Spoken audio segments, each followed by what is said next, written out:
You're now listening to Sound Talent Media. Check out more shows at soundtalentmedia.com. The new year is always a reminder of goals achieved, but also dreams postponed. Don't waste another 365 days before starting your dream business. Do it now with the help of Shopify. Shopify has helped millions of entrepreneurs, from household names like Skims and Allbirds to first-time business owners just getting started. With Shopify, you'll have everything you need to sell online and in person. Their built-in AI tools write product descriptions and headlines and help you edit product photos.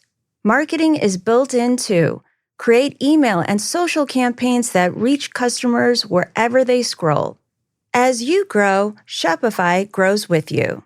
Handle more orders, expand to new markets, and do it all from the same dashboard. In 2026, stop waiting and start selling with Shopify. Sign up for your $1 per month trial and start selling today at shopify.com/income. Go to shopify.com/income. That's shopify.com/income.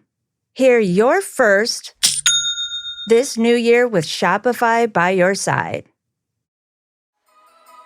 When the holidays start to feel a bit repetitive, reach for a Sprite Winter Spiced Cranberry and put your twist on tradition. A bold cranberry and winter spice flavor fusion, Sprite Winter Spiced Cranberry is a refreshing way to shake things up this sipping season. And only for a limited time. Sprite, obey your thirst. Hello, everybody, and welcome back to another episode of the Tone Mob Podcast. Thank you for showing up and thank you for being here. This week, I am talking to my buddy, Corey Congilio, and he is back on the podcast to talk, well, career in a lot of ways. This dude has been in the guitar industry in one form or fashion for a very long time, and he has a lot of experiences to share with you all.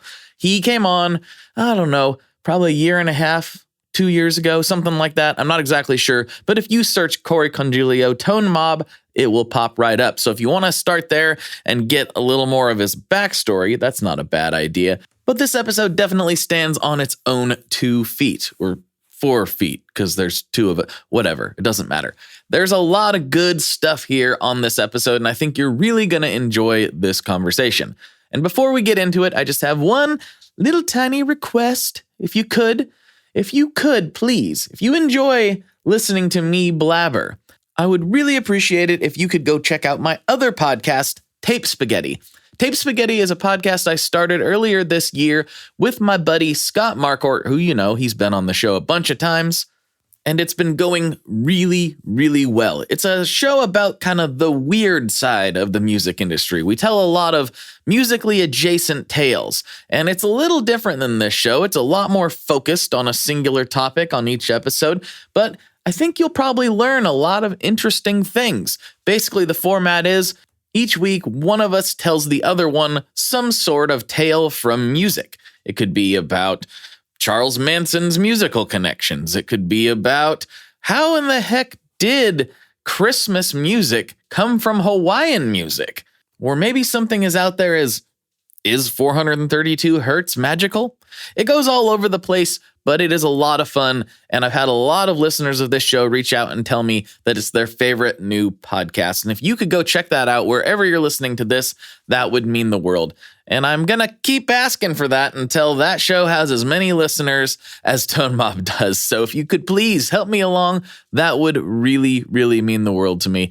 I would consider it my Christmas present for the year. So thank you so much to everybody who's already checked that out. And a huge thank you to everyone who is gonna check it out as well. Okay, that's enough plugging. Let's get into this episode with my dude, Corey Congilio. Here we go.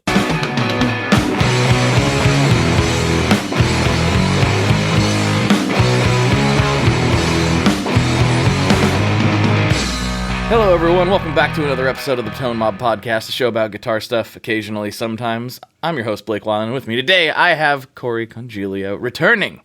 It's been a while, buddy. Thanks for coming back, man. Oh, man, thanks for asking. It's always a pleasure. Yeah. You know, like I told you before this started off, you know, some people's content pops up in my feed, and I'm reminded, oh, I like that guy. I haven't talked to that guy in a while.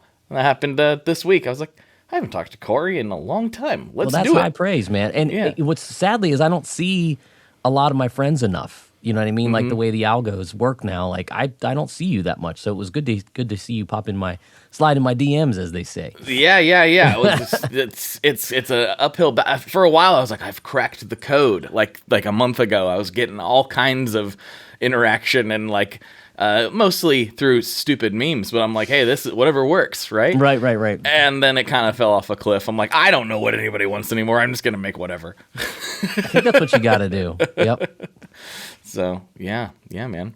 Well, you've been a busy guy. You were just running me through kind of a rig setup where you're doing something a little different here coming up with some performances in-house and everything. What's the story there? What's going on? I'm spinning lots of plates as always. I've always done that and haven't been able to, like, ever, like, put my feet up. It's always like, what can we do next? Because, making a living as a musician is as hard as it's ever been.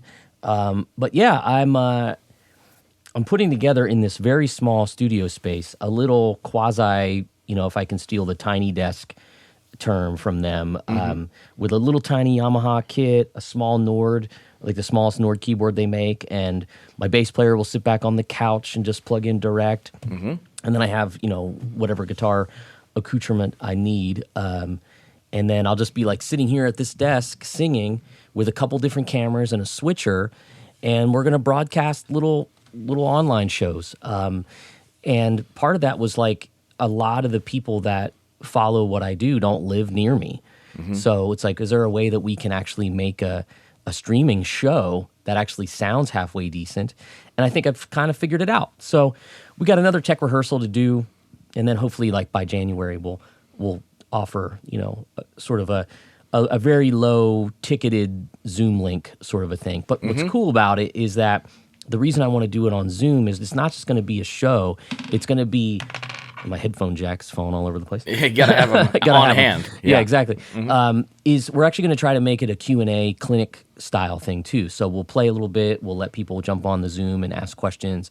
So for $20, you're almost getting like or however much it costs. I already cat's out of the bag. It's me $20. So it'll be cheap, but it'll be a way to kind of hang with us and ask questions about whatever we're doing. And I think it could turn into something really fun in the comfort of your own home. Yeah, buddy. Yeah.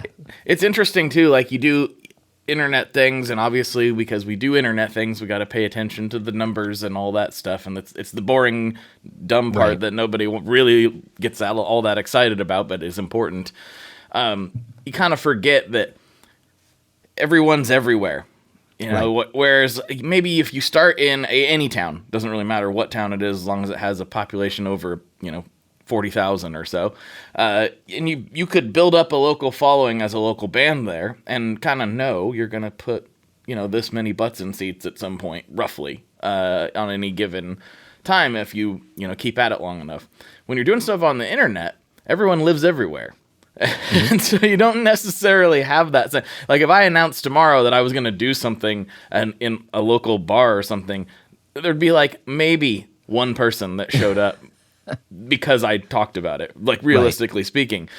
But doing things online where your people are already online makes a lot of sense. That's the thought. That's the thing. Yeah, no, that's the thought is how can we make it as plug and play and easy for people to kind of see what I do outside of doing what's become the ultimate side hustle for musicians, which is create content, because I like to remind people that I've only been doing that for like 5 years. Right. But I've been playing guitar professionally for almost 30. So it's not like it ate up most of my time as a career musician. I had to learn how to exist and coexist, in this world. So, right. Because we're so creatures of the moment. We think, oh, that's what he does. He doesn't do that. I'm like, I was over here slugging it out like everybody else for 25 years, Oh, you talked about that here, I don't know, a couple months ago, maybe in a post. And I think I maybe dropped a comment on it, but it's like people view you, whatever you're doing, when they see you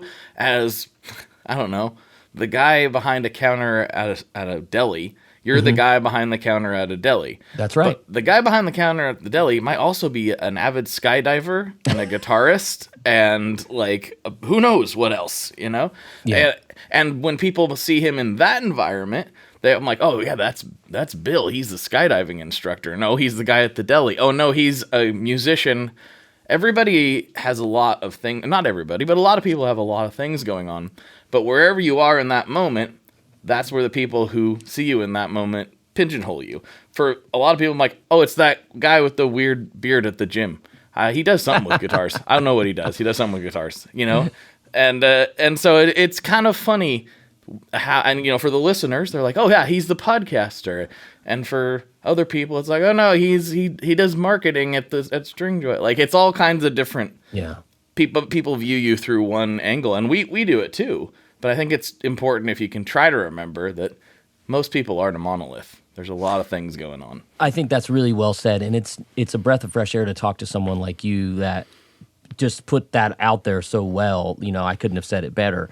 Someone I connect with when I talk to, Danish Pete from Andertons, he and I will have these like, oh, remember when we didn't have to do this? Right. And it's like, we've signed on to like, I'm good at, presenting and talking to a crowd and teaching and all that kind of stuff. But that's something I had to learn how to do, just like I had to learn how to play guitar and play music and be tasteful and, get the gig and keep the gig and all that kind of stuff. It's just a new skill set to survive, and it happens with anyone who's a business owner that, I'll take you one step further from the deli counter and say, well, like, okay, so we got a hot dog cart, man, and it is killing. But people aren't buying as many hot dogs. But wow, when we've started selling corn dogs, like, oh, well, what did you do? You pivoted. You had to pivot to keep your hot dog cart open. And maybe, you're offering gluten-free buns now. It's all a pivot. And most musicians don't think in the way of themselves as a business owner.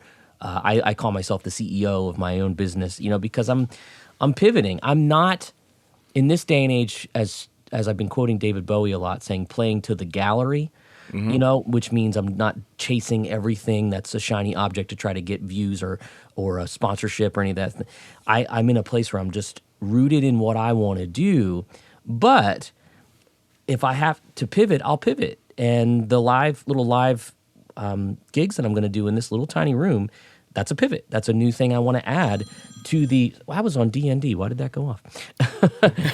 They're always trying to get my wife is the only one that can get through. So right. Sometimes as she should. Yes. She should. But anyway, that's a pivot. Trying to make a show that could be accessible to other people and continue to reach outward. So you're always kind of moving in a direction of hopefully upward climb. When it comes to that. And sometimes it doesn't look like what you think it would. Oh, it almost never does. Right. Almost everybody I know in the music business in any part of it, really. Yeah. Like, they almost exclusively have multiple things going on. Yeah, I've never met a sound engineer who just does it for one band. Like, they maybe are doing it for one band on that tour, but they almost certainly are going to do it for another band once that tour is over. Like, there's people are not. I think it gets real easy to view people that way, and I think especially as consumers. When I was outside of it, I'm like, that guy in that band, he's really successful, and that's really cool, and I want to do something like that. That sounds cool. And then I meet that guy in that band years later and find out when he's not on tour, he's building cabinets. Right. Like, I'm like, oh, you have to.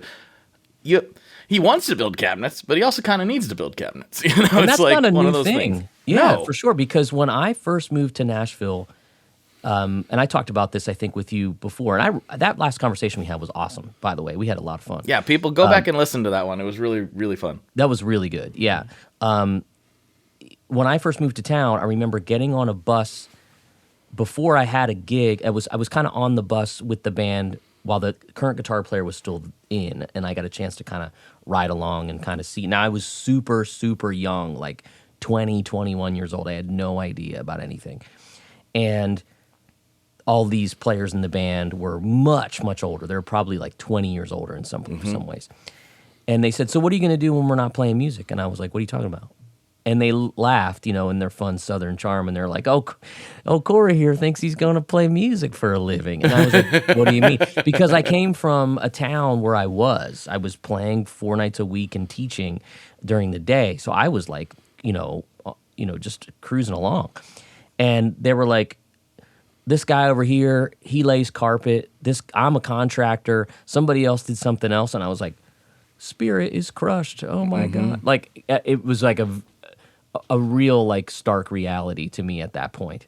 So yeah, I've been lucky that I can do other musical jobs, whether it's clinics or presentation. Now we can do videos, and now I can work with companies to get sponsorship deals if I want to. I'm not doing much of that anymore, but as an aside, but also have my own teaching lesson company that turns into, a 9 to 5. When I tell people that, they're like, "What do you mean, a 9 to 5? Like that's, like they put the cross symbol up and be like, no, No, not that. I'm like, I've kind of leaned into it because it was a fun way to change up my daily routine. And I realized how much time I was wasting sitting around waiting for the phone to ring, Yeah.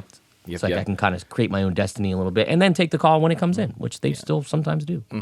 It's a 9 to 5. I mean, for me, it's a 10 to 1 a.m. Does that work?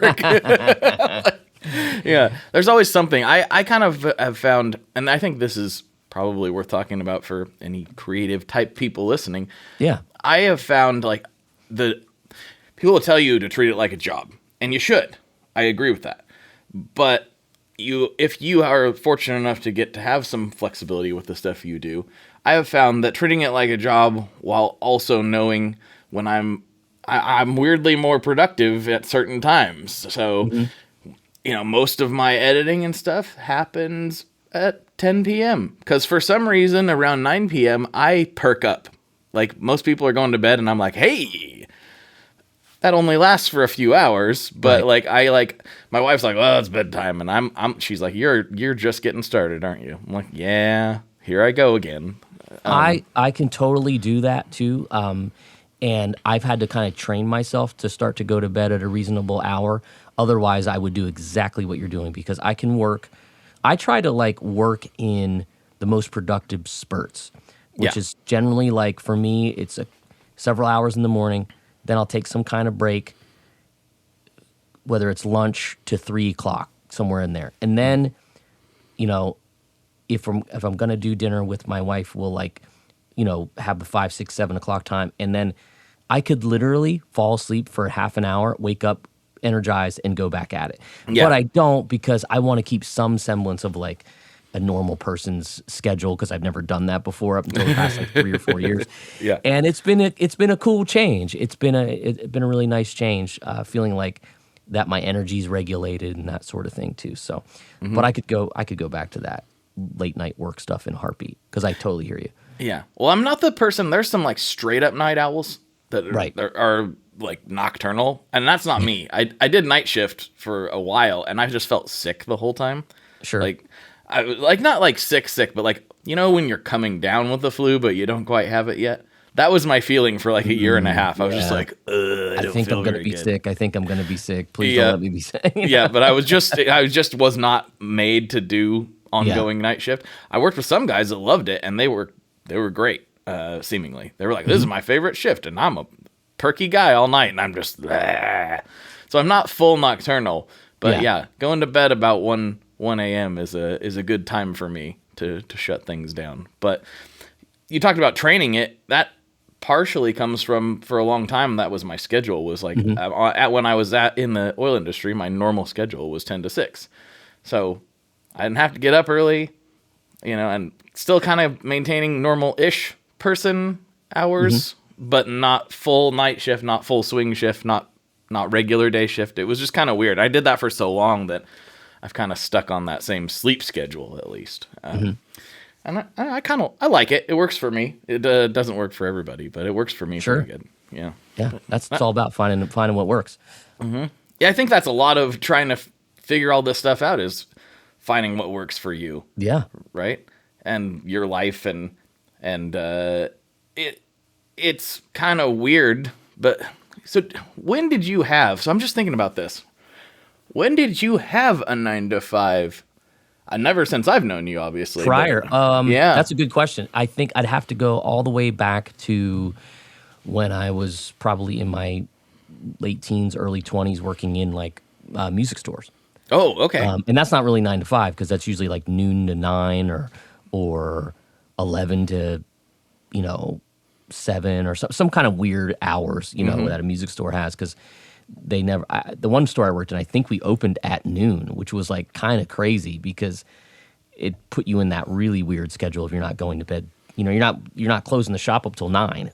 Right. Because they had students coming in for lessons up until that time, and then when I started actually being a teacher at the store instead of like a retail person, I would come in at 3 and then teach until 9.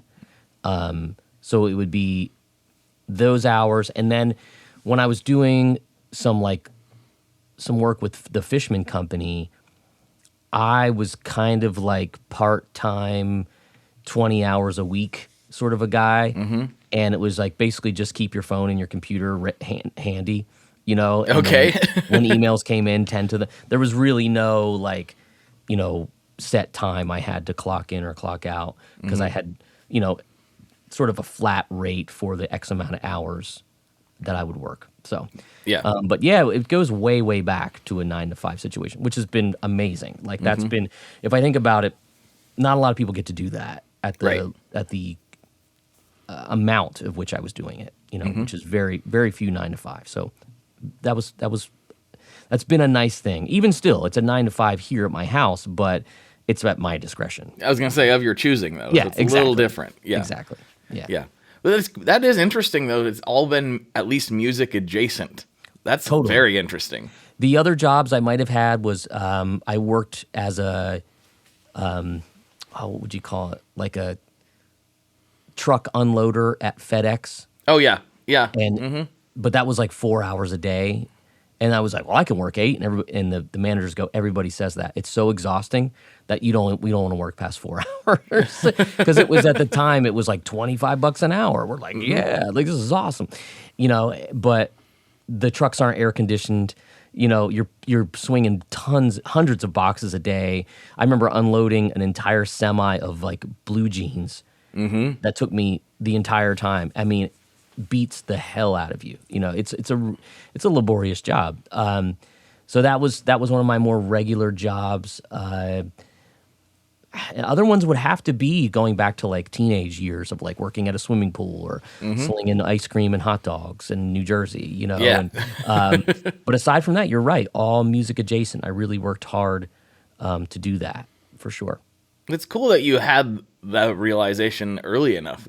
For me, I didn't start getting into this in a serious way until, well, outside of like as a serious consumer. I like loved guitar and bought gear and amps and stuff, but just as a consumer, like most people who listen to this show, which is totally fine. In fact, I would suggest if you're happy in that mode to stay in that mode. Don't go so obsessive that you end up like me necessarily. But I was so obsessive, I was like, oh, I got to turn this into a job somehow. This would be so cool. And it is. Hell yeah. But it was a weird, I was like 26 or 27 when I started. And I still just didn't really know. I was like, oh, no, I guess I'll talk about gear on the internet. Like, this is an internet thing, right? Let's find this out. No, and good on you for seeing that. I mean, for me, it was working in music stores was the thing that was like, well, I can meet players this way. And I can maybe get in a playing situation, which was totally helpful. That was always the case. And I have a real, if I carved my being up to thirds, 1/3 of it still has a real passion for retail. I just did a clinic in Kansas with my friends from Two Rock, and I get excited being in music stores. I love hanging out in music stores. I love talking shop. I like talking like details, like margins and marketing, and I just enjoy talking to people about how they think they can make their store better. I go up to Zach and Matthew from Mythos and their shop High Voltage Guitars. I was just there yesterday. Like I hang out there annoyingly so. Like I know they got work to do, but I just like hanging out in music stores and talking shop and talking about the business. So yeah. Yeah, music stores are a unique one. As much as it's been struggling, the general music store has been struggling. It's something that I'm being optimistic in the same way that I'm optimistic about AI not necessarily stealing all the music jobs. Right. So I think it'll take some things, but I don't think, in the same way that I don't think music stores are going to go away, a really good performance is always going to be in demand. If there's somebody that's a great live performer, it's just not something... I don't care how cool the robot show is. If there's a robot show, I'm still going to want to go see what Tyler Childers is doing. You know, like, he's a great performer, the whole band's awesome, and I'm going to want to go see what that is, no matter how interesting the AI-generated thing is. I think a lot of people feel similarly. And I think the same thing with music shops. If you have a good shop that is a wonderful experience on top of selling the product, people are still going to want to go to it. And it's never been easy. I don't know if running a music store has ever been actually easy, but I'm hopeful that people will still really reserve space in their wallet and in their brain for good experiences, and I think music stores fall into that. Well, I totally agree with you, and I think there's a couple things we can add to that might be optimistic. Where do I start? For one, experiencing. Well, let's talk about the AI thing. Yeah, I think it's whenever any new tech really explodes, and not that AI is new. It's been in situations in our lives longer than we realize. Yeah, the explosion's new, but exactly. Yeah. So it's a little shiny. People are having fun putting in chord progressions and having this thing make it lyrics up to a fun song. That's gonna wear off pretty quickly. Even you've probably noticed in your space, and I noticed in my space with like YouTube and whatnot. Like, more people have caught on to the fact that, I can do this. Mm-hmm. So where you could put a video out 5 years ago on a pentatonic scale in my life, for instance, in something I might post, and I could get 100,000 views in, a couple days or a week or whatever, like, that's harder and harder to do because there's a lot more folks in the pool that are vying for views, right? And I think the same thing will happen with AI, where people were like, well, I've watched the videos and I've listened to the songs and I've had it tell me all the answers to all my questions, but I really want to talk to a person at some point. And I feel like that's what I'm trying to do in my business on the lesson side of things, is just keep that human connection happening, and have our site and our membership as a place where people can post things about themselves. We have options for that, and we have our own Zoom calls once a month where we all, whoever wants to sign up and jump on can get together and actually talk to real people and interact with me and others as well. And we're real hopeful that that's going to be something that keeps us valuable, because people want to talk to people. I mean, I always use this thing where like, hey, Rocky. What's up, Vincent? Did you hear about the latest? Latest what? The latest drop from Maris. It's totally insane.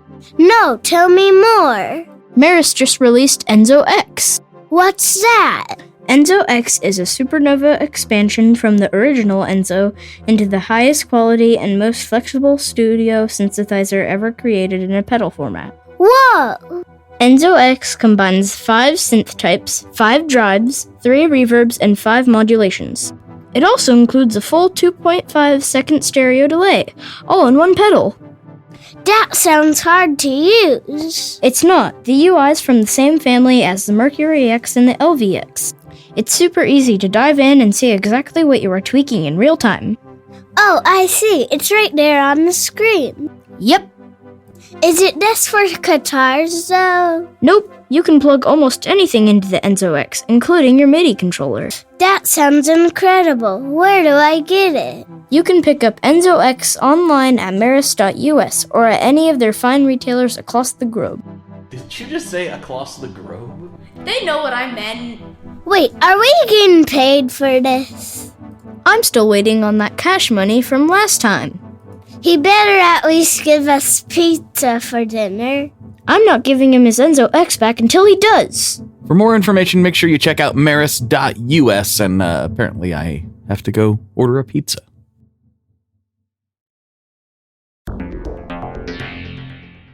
How exactly do artists get their music on Spotify, Apple Music, Deezer, Tidal, all these services? How in the world do you get your music there?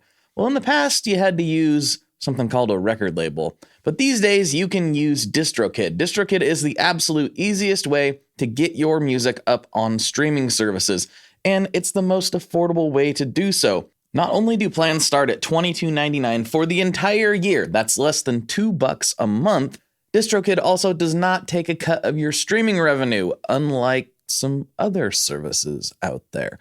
Even better if you sign up by going to tonemob.com/distrokid. That's tonemob.com/distrokid. One more time, that's tonemob.com/distrokid. You'll get 30% off. That's right, 30% off their already extremely reasonable prices. So go to tonemob.com/distrokid and get your music out there. We are brought to you today by Sweetwater, specifically the Gear Exchange. You may have heard about this. This is a place where you can go to buy and sell your used gear. Maybe you got a pedal over there that's just kind of collecting dust. Maybe there's something you've been eyeing from the Sweetwater catalog. Well, right now is a great time to turn that unused gear into something you're actually going to use. Even better, if you sell on the Gear Exchange, you can keep 100% of the sale as long as you choose a Sweetwater gift card as your payout method. That is not too shabby because, let's be honest, most of this buying and selling we do is just to fund new gear purchases, and that is a great way to reach a wide variety of customers and keep 100% in your pocket, or rather on your pedal board. So go check out the Sweetwater Gear Exchange and turn that unused gear into something that's actually going to help you write that next huge riff. In Japan, you can pay for like a substitute family. Right. You know what I mean? Like you can have, and I've heard Gary Vee say like, you're going to be able to pay someone to take a walk with you and have a conversation. It's like, yes, like that's the business we're headed towards in a lot of ways. And I actually just started doing this, like you might have seen it. Perhaps this is what prompted you, but to reach out. But I just put this thing out where I'm going to once a month meet with 5 people for 30 minutes, because that's all I have time for, absolutely free. You jump on my calendar, click the link if it's open, the times are open, and ask me whatever you want for 30 minutes. We'll talk and hang. It gets harder and harder to meet with people in real life, but we still should do it. And I was like, you know what? Let's just do this and not charge anybody, not sell them anything.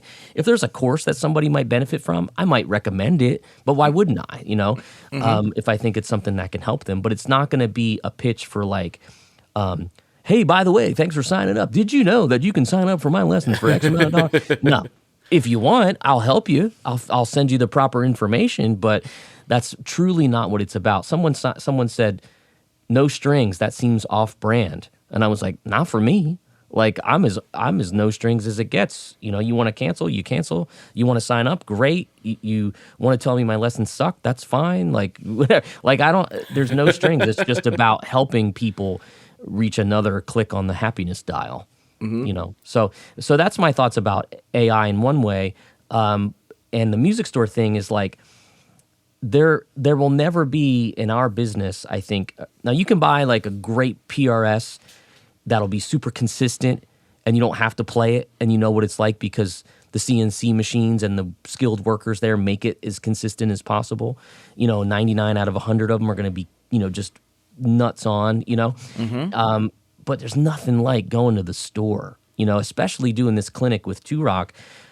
I mean, I know a bunch about those amps, but hearing the owner and designer Eli Lester do a training for the folks and do a gut shot, like pull the chassis out and say, here's why this is custom and this is custom and this is custom, and all that adds to why these amps are as top shelf as they are.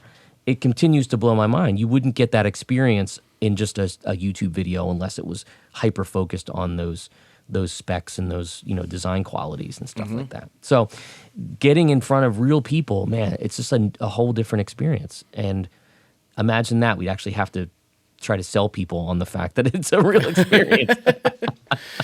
It's kind of crazy because what I like about like the music stores in my area is I don't necessarily know what's going to be in there. And I always have, like most musicians probably, have a sort of... I don't often go on active hunts for things, if that makes any sense. Sometimes I do. Sometimes I'm like, oh, I'm really needing X, Y, Z. Or something specific. Maybe it's like, oh, I really need a tube amp expander or something because of the utility it provides. But as far as like guitars at this point, I've got plenty of guitars.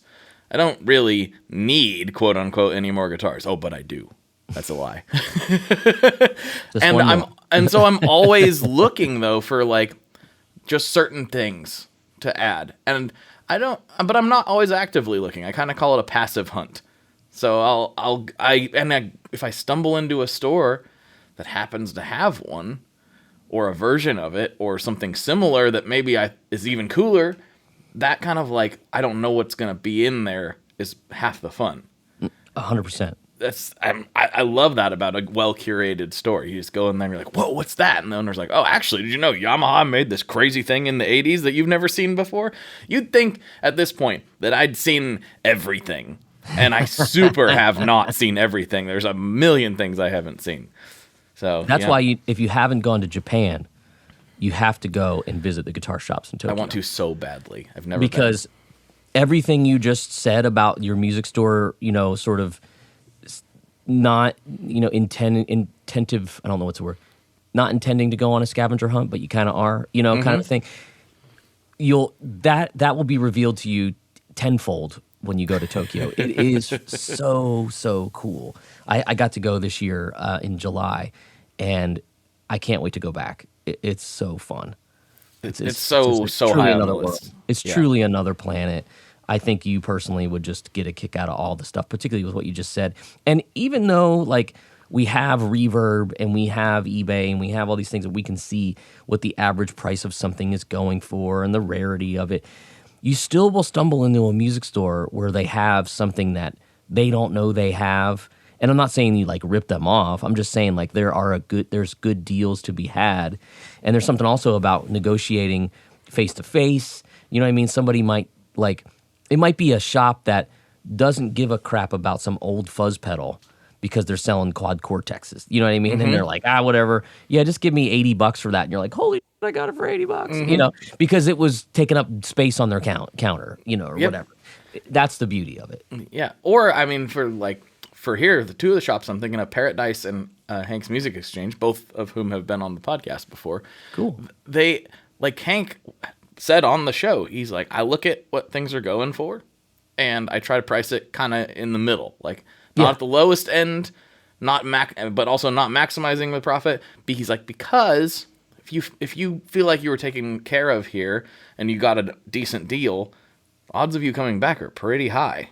Heck and yeah. I'm like, I'm looking around my studio right now. There's like 12 things I've bought there that I can reach out and touch, and then that's not even counting all the other stuff. So your theory is proving true. So there's shops that have that approach too. And you don't necessarily know till you go in there and find out. And I think that's why the music store will maybe shrink in numbers, but I think good ones in the right markets will always have their place. I know that's tricky, but that's my optimistic view. I totally agree. And the shop I was at in Kansas is Mass Street Music in Lawrence, Kansas. It's a good Great shop. I hadn't been there in about 10 years. I did a clinic there with Martin Guitar way back when, and I was always blown away at like how into it they were. When you go to a store that's got like a baller repair department too, like they're not fly by night. Like they're serious. I'm talking vintage Martins and neck resets and bridge, plate fixes and new bridges and new saddles and all. Like that's serious business. And when you have 3 people in different stations working on stuff, like that's a store you can trust.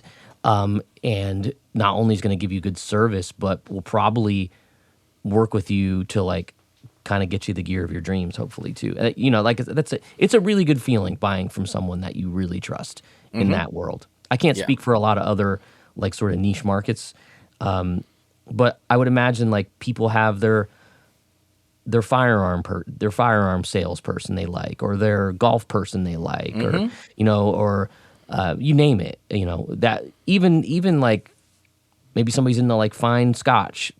I go to this person. They always have the. It's just a cool relationship. Mm-hmm. Yep. Yeah, you get a guy. It's always good to have a guy or a girl. It doesn't matter. You have a person. You're like, I got a person for that. Yeah, that you have a relationship with ultimately. It's funny because I think I've become known in my family and like circle of non-industry friends that Blake's the guy that knows a guy. Like he probably knows a guy that is into a handful of niche-y things. That doesn't surprise me at all. Yeah, they're like, you got a guy for that? I'm like, I do have a guy for that. Let me call the guy. Sometimes I'm the guy. Like you are the guy. Yeah. Once in a while, I am the guy. If you need you got a stuck bolt, I'm your guy. Right. I love watching those TikTok videos and stuff of like how to like not drop a screw when you're drilling something, or like how to turn something that's challenging, and they'll use a rubber band and a pencil and an open face wrench and voila, Yep. I'm like, I'll never make that mistake again, and then I don't save the video. Yeah, of course. Yep. Yeah, there's been a few things I'm like, I wish I knew that back when I was wrenching all the time. That would have saved me a lot of time, but I didn't know the crayon trick apparently. Yeah, good stuff. So as things have like progressed, in your career and everything, you were kind of in this similar position last time we talked. But outside of the Tiny Desk inspired concert stuff, like what else is on the horizon? I know you're always moving and shaking over there. Trying to. Well, this year, I spent the last 3 years kind of like building up a band in a live playing situation. Because, as some people might remember or not, I spent most of my professional music career as a sideman. And I never wanted to really be anything else except the Mike Campbell to Tom Petty. Yep. Like, that was my goal. And it could be your little Steven to Bruce Springsteen. Like, I wanted to be that guy with one leg in the spotlight and just playing guitar on the other side. You know what I mean? Like, I didn't need to be the front person. And I still, if the right situation were to happen, I would play that role gladly. And I have a little bit this past year, which has been really fun, which I can talk about. But because I've gotten to this point where I say, I don't mean to be arrogant or whatever, but like I do know what I'm good at. Mm-hmm. And I'm good at the online thing. I'm a good teacher, but I'm also like one of the best side musicians I know. I can play the parts, I can get the sounds, I can sing the background vocals. Like, I'm also a decent hang on the bus, I think. Like I keep my mouth shut. I try to have some fun. I don't get drunk. I'm an adult, and it's nice to play with adults that also feel that way too. But that being said, the ceiling for the financial ceiling has gotten so low. It's really, really hard to have like a comfortable lifestyle. Mm-hmm. And I don't have a situation, and I know some musicians that tour 150 dates a year, they're fine with that, but maybe their partner makes a lot more money than they do. And maybe the friend or the touring musician is a stay-at-home dad most of the time. Nothing wrong with any of that. I like that for people. But that's never been me. And I never was just happy with saying, well, I'm going to make my $65,000 or $70,000 a year touring, which is really only like X amount of dates a year, if that. Mm-hmm. I wanted to add more to the portfolio, if you will. So I had to figure out something else to do, hence the online teaching and all that. But then it got to a point where it was like from COVID till now, it's gotten really weird. The live music scene from a touring perspective is not what it felt like it was. I don't think it'll ever fully be the same. Where there was always this like hope of like, we're going to get this great tour and these great shows and we're going to get paid and all this stuff. Like everything feels a little bit more like we're getting away with murder here, that we actually get to do this. Mm-hmm. And also a lot of more people have moved to Nashville in particular to pursue that. So many people. So many. And I heard the other day, someone told me a story about, he's touring with this artist and he's on salary for $85,000 a year. Well, if you look at the reports, you can't comfortably live in Nashville as an adult for less than $140 a year. So what's the other, like, where's the other 55,000 coming from or whatever? Like, I don't know. So I started to pivot because I felt those financial walls closing in. What does that do? It makes me not someone that people call anymore for that kind of stuff, or or less, because I'm out of the machine. When you're in the recommendation machine of musicians, you get calls. I mean, I was turning stuff down through COVID left and right. I was getting calls the night of bus call for shows because somebody failed a COVID test or wasn't vaccinated or whatever. Oh, right. And they'd be like, "Hey, we have an emergency. Can you come and play an hour show with us? The bus leaves at like 11." And I'm like, "I'm in bed." Like, I remember one time I literally was in bed and got a text at like 9:30 or something. I'm just like winding down. The bus leaves at 11:30 or midnight or something. And I was like, yeah, I'm not the guy. I had a friend do that gig. I was like, did they call you for that? Oh my gosh. He's like, yeah, I told him I wasn't learning any of the songs. I was just playing it all by ear. I was like, they can't argue. Like, you got 2 hours. What are you going to do? Exactly. You filled the space, Yeah. What key is it in? I'll make it up as I go. I'll figure it out. You know? So anyway, all of that pushed me to a place of like, I'm just going to start writing songs again and try to put my own band together. And we've had a steady mix of like, a band where it's my songs and then we play like fun covers, reimagined, just because that makes it fun. And we played a lot over the past 3 years. And now I'm going to take 2026 and see like, okay, how can I branch out and go to some other markets? Because people will look and say, oh, you got 100,000 on YouTube and you got these many people on Instagram, which you have to have hundreds and hundreds of thousands of followers to do what you were saying, show up somewhere in the middle of the country and get people to actually come.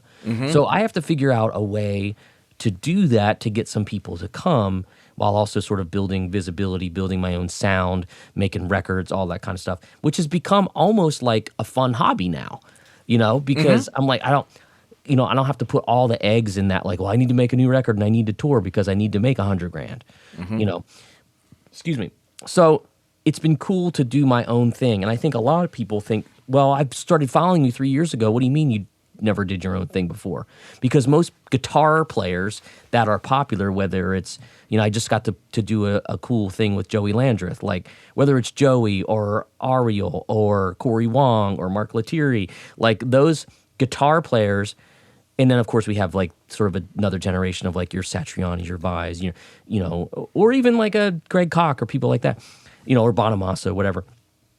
They're guitar players that are the front person, and I never really did that. So I'm starting now. Well, and I think you just named most of them. Right. There's not that many guitar players who get to that level that as a guitar, it's not that there aren't people just as skilled as them in various places, but for one reason or another, those people have all made it to, that's a guitar player that I go see because he's a guitar player. Sure. Not necessarily as much like when I go see a band, I'm going to see that band because of that band, and it's because of everybody in the band, Right. Whereas like with all of those people, like, yes, the band's important, but I'm going to see that guy. I'm going to see Steve Vai. That's what I'm going to see. Now, the tricky part for me is I don't play music and I don't write music that necessarily relates to that crowd. And I also don't have either. This, like I don't have that, like, how can I say it? The song is based around my guitar playing. I just want it to be a good song where I might have a guitar solo in it. Because I like writers, but I also like really good instrumentalists too. So I don't have a real interest in writing like guitaristic music. It doesn't mean I won't write instrumental music, but I'm kind of feeling myself, as they say, and just kind of doing whatever, And I've been reading the Mike Campbell autobiography. I'm almost done with it. And it's refreshing to hear him saying, I was just writing, and whatever was happening was coming out. Whether Tom used it or not, I just kept writing. And that is giving me a lot of confidence also, because I've been listening to that small voice in my head saying to do that, but now I feel like I have more of a license because I heard Mike say it. So so it's been fun, and I hope people enjoy what they hear when they eventually hear it. we have studio time next month, actually, to start tracking some new songs. So hopefully a full original EP will be out sometime in 2026. Very cool. Very cool. Yeah. Love it. Yeah, it's a weird thing. What you were talking about is like I've referred to these people before as like guitar players too. Mm-hmm. So like, for instance, nobody, and this is totally great. Nobody knows who I am when I'm just walking around. Mm-hmm. Like nobody. And that's how I like it. I don't want anybody to know who I am at the grocery store. I want to be able to get in, get my deli meats, and get out of there. Like I'm not interested.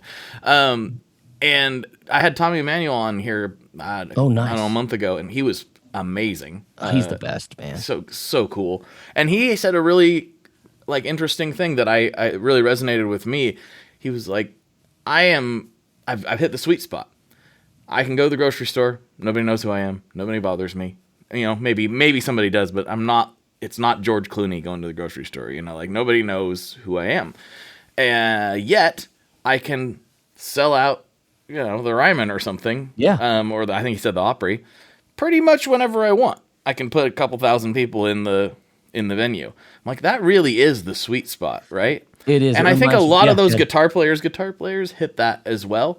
Mm-hmm. And the only place I get recognized in public that's not NAMM or a guitar show is at an Ariel Posen show or something like that. That's the only time. Yeah. Because it's full of guitar players in the audience. I wonder how many people play guitar that go to a Joe Satriani show. Probably 60% of them. Totally. Yeah. Maybe at more. Least. Yeah. And and that's why I think there's not that many of them. It's just not that many guitar players who everybody kind of universally agrees. Right. This person rips. Yeah, and the challenge for me is in starting a new career path as an artist, like there is a danger in saying, well, you know what? If I play that kind of music, maybe I'll get some more shows. But it's like, got to be true to yourself. Yes. I have to play what I like, and I'm figuring that out. Mm-hmm. If somebody said, if there's one guitar player that I align with the most in my desires, it would be Robin Ford, because Robin always was song-oriented, but also an improviser, or an improviser that's song-oriented. You could say that. So when we play, our sets are very improvised.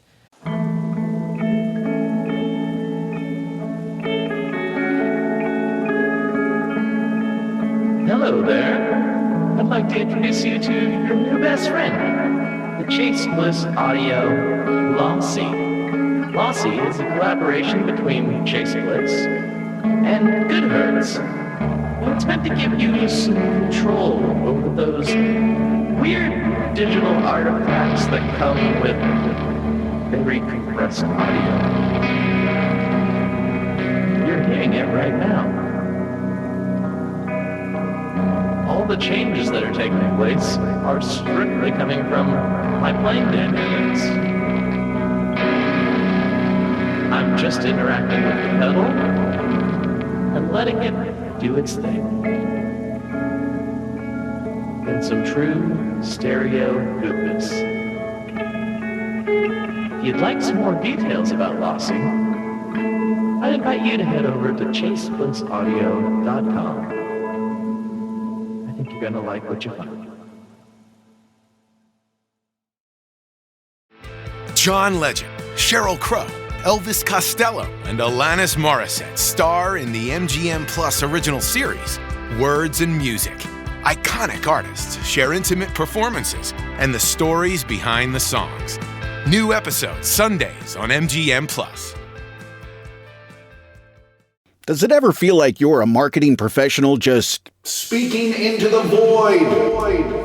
But with LinkedIn ads, you can know you're reaching the right decision makers, a network of 130 million of them, in fact. You can even target buyers by job title, industry, company, seniority, skills, and did I say job title? See how you can avoid the void and reach the right buyers with LinkedIn ads. Spend $250 on your first campaign and get a free $250 credit for the next one. Get started at linkedin.com/campaign. Terms and conditions apply.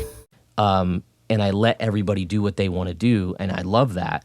But we have songs, and the songs I'm writing are actually even more songful than when we started because we needed to improvise to fill up the set time.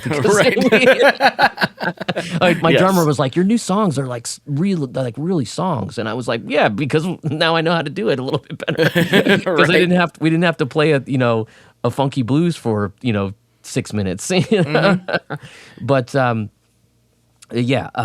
totally with you in the guitar players thing, and I would be a fraud if I tried to do that because it's not in my heart. So, yeah, and there's nothing wrong with either approach. I just it's an observation. That's how like Scott and I will talk about it a lot. Like, that's a guitar player's guitar player. Yeah, cool. Yeah, and that's there's fine. a place. There's a total place for it. And part of me I might come off like I'm very self-assured, and that's something I have to work on. But don't think for a minute I'm not saying, man, if I would have just learn how to play some more shreddy stuff or more funky stuff or more blah, blah, blah. Like maybe I'd have a bigger legion of fans. Well, it's like, okay, well, you just got started 3 years ago. Like that's not a long time to start finding your artistry when people have been doing it for 20 or 25, So I'm showing myself enough grace to be like, just ride it out and just have fun and write. Because if you don't, it's just going to be laborious and you're going to be results driven as opposed to experience and fun driven. Well, you nailed it there so let's pretend that you decided to pigeonhole yourself that way a little bit. And I'm not saying that these people have. I'm just saying for you in particular, or for me, if I was like, okay, I'm going to put all my eggs in that basket. I know that pretty much everybody that follows anything I do plays guitar. And so I'm going to make music that appeals to them. And for me, you would not have to do this as much as you've already put the time in. But I'd be like, I'm going to have to buy all Corey's courses. And I'm going to have to actually learn what the heck each fret is because I don't know. I just hit it and go, and that's what I do. Dots or no dots. Yeah. It's the fourth one that no dot. Or wait, no, I don't know. Which string is it? I can't remember. Well, there's no money past the fifth fret anyway. That's right. That's what I've always said. Nothing on the dusty end. You don't got to go there. But what I was saying is like, if you put all that, so let's hypothetically say I put all that time in, or you put all the time into making the Shreddy McShredderson album, and you become known as that, and that's not true to what you actually are into. Man. Yeah, it's like I just put in a ton of work and a ton of time into something that maybe would work better for a career, but I don't like. There is a, let's just put it this way, there is somebody who used to play with a band that I publicly ridiculed all the time. I just found out like their guitarists listened to this show and Chasing Tone, and they were like, "Yeah, I agree with you." Oh wow! And I'm like, that would be like, I get why you would take the gig, and I would not be above it myself. Yeah. But I can't imagine. Working in music is so hard already, but then to have to like actively work in something that either, and in the worst case scenario, you don't like at all. Yeah. Or in like even a slightly not as bad, where it's just not true to any, like, yeah, I can appreciate it, but I really don't care about how fast I can pick, Yeah. You're onto it there. And that happens in the session world too, where, it's funny because like, be careful what you wish or dream for, kind of a thing. And I've done plenty of sessions, but I don't go do them every day like the average, session player here. Mm-hmm.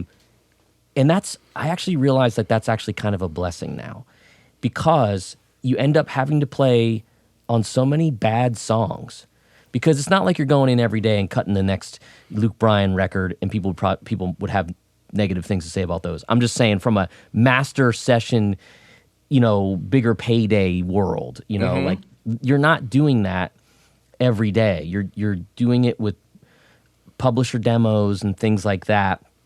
And you're oftentimes making songs that are bad to average sound as good as you can with the tools that you have. And to me, it's like, okay, well, if you sign up for that, you got to go to work, right? You might not get to paint a mansion every day. You might have to paint, a house as big as mine, which is pretty small. So if you're a painter and you want to paint mansions, you might not get to do that every day. You might not get to work on #1 records every day if you're a session player. I get that. But it's all about the joy that you have to have and sleep with at the end of the night. And to me, I'm like, I'm tired of playing these like crappy iPhone demo songs that are 4 chords and aren't making me any better musician because I'm just using the same tricks and maybe finding a new sound on the pedal just to pique my interest momentarily, you know. So that's another part of like I got to shift gears here a little bit, you know. But yeah, it happens in the live world too, where you're like, oh man, I'm just bashing out these three chords every night, and I don't even care that there's 25,000 people in front of me, because you do get immune to all that, you know. After a while. After a while, maybe not your first year or so, and sometimes it might not go away for anybody. But in any case, it's all about sort of like pivoting when it feels right for you and staying true to what you want to do, you know, and what feels good, you know. But when we have a moment, I have a fun Tommy Emmanuel story that you perfect. Okay, let's get into it. So pivot to Tommy Emmanuel. I would always pivot to Tommy Emmanuel. I think, having been around him a little bit, I think he's and it's like there's no single great artistic person in the world, any field, but I think Tommy might be the best living guitar player now and for the past 30 years ago. You know, like it's and I'm not talking about physical prowess. I'm talking about groove. I'm talking about pure love for the music and the people he's playing with, which isn't usually people because he's solo a lot of times. But the people he's playing for, I've been close enough to him to see this joy freaking radiate out of this person that is like untappable. Like I want to like know how I can get some more of that, because it just oozes out of him. So you would I want to piggyback on that for just a second. Sure. So you would think that somebody like him, specifically him, who has spent more time with the guitar in his hands than anybody I know probably. Totally. And I spend a lot of time with the guitar in my hands, but I bet you he has spent more than almost anybody I know. I was like 30 seconds late to getting on here. Or no, or maybe he was just early. I don't remember. Either way, he was on before I was. Yeah. He was playing guitar while waiting for me. I'm not surprised. Like, I don't do that when I'm waiting for people, and I love playing guitar. But he's like, oh yeah, you're on. Hey, what's up? Like, I'm like, I just got a little sneaky private Tommy Emmanuel show. Yeah, like for like 30 seconds. I was like, he's playing guitar while waiting. Anyway, because he loves it. Well, he coins that whole phrase of like, if I miss a day of practice, no one notices. If I miss 2 days of practice, I notice. If I miss 3 days of practice, the audience notices. Like he says something to that effect. So anyhow, I had a meeting with someone once that said, hey, we manage guitar players, and I didn't have what I have going on now at the time, so they really didn't have anything for me to do. Like they couldn't promote anything I was doing because I was doing the sideman thing. And they said if things change, and I don't even remember who they are. I guess I could reach out to Tommy's management because they had a connection to him. In any case, they said they were hosting, I don't know if it still exists anymore, a festival in Colorado called the Copper Mountain Guitar Festival, which was, you know, a lot of acoustic, but they did have an electric day, and it's this amazing festival. And I know how it was. I was writing a little bit with Joe Robinson, and how that got connected with Joe, I don't know, but we ended up writing a song and a half or whatever together. It was fun because he's a sweetheart and a brilliant person and musician. But Joe was playing this thing. Tommy was headlining it.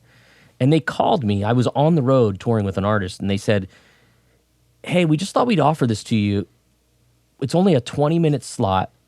We're going to pay you this. We'll fly you here. We'll put you up here. And you got to pay for 20 minutes at like noon on a Saturday. And I was like, okay. They're like, acoustic set.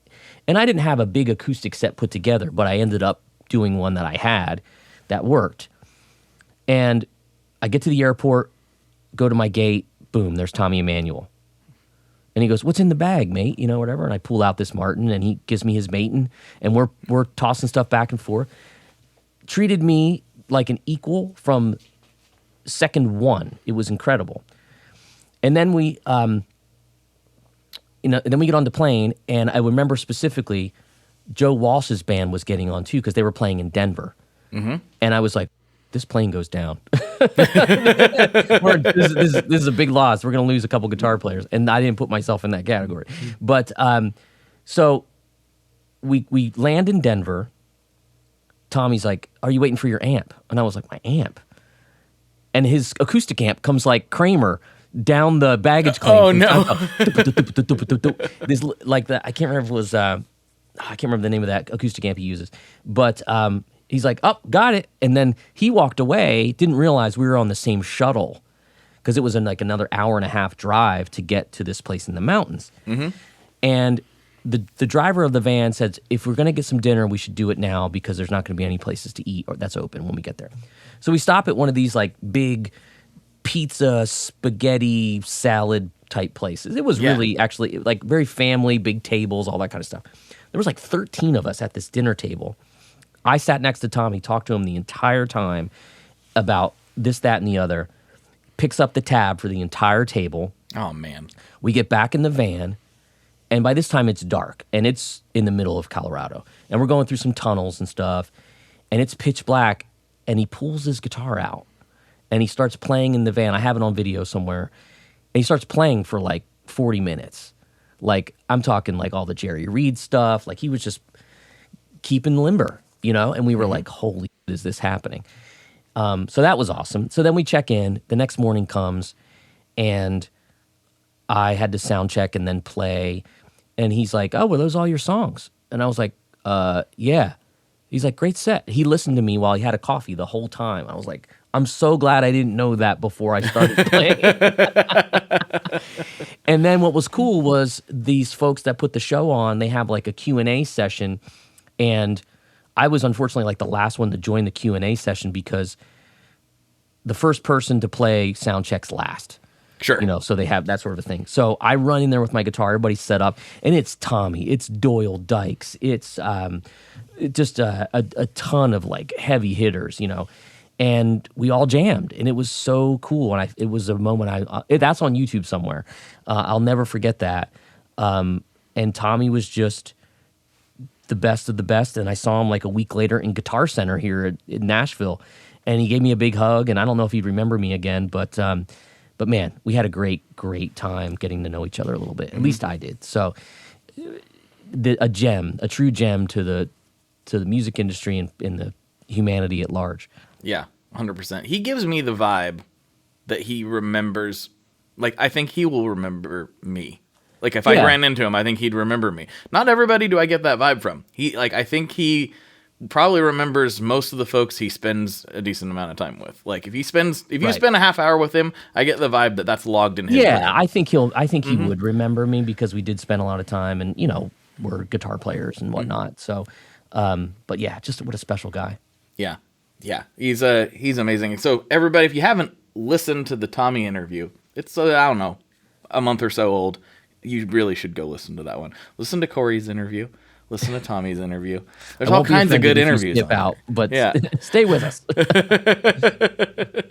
But yeah, no, he's incredible. I hope to talk to him again at some point. It's that there's been a few moments of like pinch me on this podcast, and that was one. Awesome. I was like, oh, what? I'm gonna do what? It's gonna be great.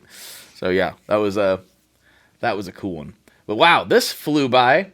Yeah, man, I just realized that. Yeah, we are really knocking on the door of the hour mark here, and I think I should probably let you plug some stuff, and then we'll slide over to Patreon if that works for you. Yeah, man.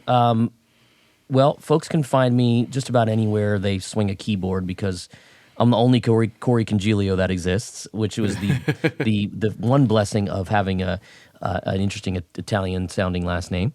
And in doing that, you'll find not only my website for what I do in general, but you'll also find ways that you see me creating guitar lessons online and the occasional gear demo or whatever. Like, so say hi, you know, follow, and we'll have a chat, you know? Yeah. And we'll, I try to stay as updated as possible and all that kind of stuff, but that's what we do, obviously. But, you know, it's, that's where you can find me. Just search my name and it'll all come up. There you go. There you go. Well, I've already asked you the classic questions, so, you know, I think maybe we'll just buzz out of here, slide over to All right, Patreon, and get into some more nonsense if that works for you. Yeah, no more. Was it like the boss pedal question or like your boss pedal question and the pizza question? And we got that out of the way the first time. Good. So if you want to know the Good. answer to those things, people, you got to go listen to his first appearance. To the first one. Yeah. All right, everybody. For Corey, this is Blake, and as always, folks, good luck and good tones. Alrighty, folks, I hope you enjoyed that episode as much as I enjoyed recording it. Corey and I got into a bunch more over on Patreon. So if you'd like to support the show, help keep the lights on quite literally, and get extra bonus content and get access to the ad-free feed, head over to patreon.com/tonemob, where for just $5 a month, you can still get access to all of that. And it would mean the world to me. Yes, it really truly would. But if that's not in the cards for you right now, I totally understand. The easy and free thing you can do is tell your friends about this show. It honestly goes a long, long ways. That is how so many people find the show. In fact, it's the main way people find this show, because after all these years, audio podcasts still not really being pushed by any kind of algorithm, if you can believe that. It's starting to happen a little bit on Spotify, but still, most people listen on Apple Music, and they just find it through their friends. So please help me out. Share this with somebody. It would mean the world to me. All right, everybody. Thank you very much, and I will talk to you on the internet very soon. Bye-bye. One last thing before we totally sign off here. I just want to remind you that if you do any shopping at Stringjoy, that's Stringjoy guitar strings made in Nashville, that will help me out as well. As I've said for years, I'm heavily involved in that company, and I really do think they're making the best products on the market. So if you would like to try custom strings, go to tonemob.com/stringjoy and check them out today. I seriously love what the team down there is doing. I help them out with all kinds of things, and by you supporting them, you are also supporting me as well. And hey, you need some strings, so why not get some custom strings just for your guitar and playing style? Again, the link for that is tonemob.com/stringjoy, and that will take you right to their website, and you can do all your shopping through there, and that will help everyone involved out. So thank you very much. Talk to you next time. We are brought to you by the wonderful folks at Gun Street Wiring Shop. Yes, Gun Street Wiring Shop. I've talked about them before. I used to say based out of Bend, Oregon, but guess what? Sean moved to my neck of the woods. Sean's in Portland. Sean is awesome and has helped me with a bunch of stuff lately. And if you have wiring needs for your guitar, he can help you too. If you want to get weird with it, he can get weird. If you just need to spruce things up a little bit, there's your guy. He takes all the guesswork out of doing your guitar wiring, and he makes it simple, and his customer service is top-notch, and I can't say enough good things about Gun Street as a company. I really respect Sean and what he's all about, and the product is top-notch. I've got 3 different guitars that now have Gun Street harnesses in them, and I could not be happier. So go to gunstreetwiringshop.com and check them out. Hey, Ryan Reynolds here for Mint Mobile. You know, one of the perks about having 4 kids that you know about is actually getting a direct line to the big man up north. Mm-hmm. And this year, he wants you to know the best gift that you can give someone is the gift of Mint Mobile's unlimited wireless for $15 a month. Now, you don't even need to wrap it. Give it a try at mintmobile.com/switch. Upfront payment of $45 for 3-month plan equivalent to $15 per month required. New customer offer for first 3 months only. Speed slow after 35 gigabytes if network's busy. Taxes and fees extra. See mintmobile.com.